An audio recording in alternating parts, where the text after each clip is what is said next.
America new ఆర్లిన్స్లో జనాలపై truck దాడి ఘటనలో మృతుల సంఖ్య 15కు చేరింది. 30 మందికి పైగా గాయపడ్డారు. న్యూ ఇయర్ సెలబ్రేషన్ జరుపుకుంటున్న జనాలపైకి ఓ దుండగుడు పికప్ ట్రక్ వాహనంతో దూసుకెళ్లి బీభత్సం సృష్టించాడు. అంతేకాకుండా వాహనంలో నుంచి బయటకు వచ్చి జనాలపైకి కాల్పులు జరిపాడు.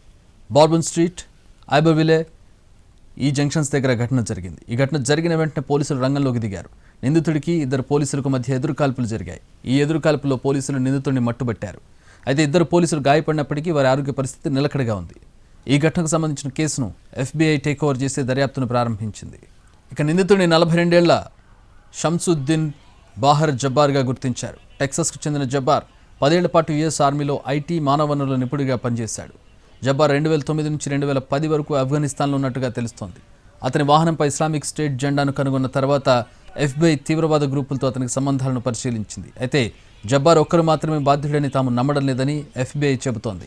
తాము అతనికి తెలిసిన సహచరులతో సహా ప్రతి లీడ్ను పరిశీలిస్తామని FBI assistant special agent in charge Alethea Duncan అంటున్నారు.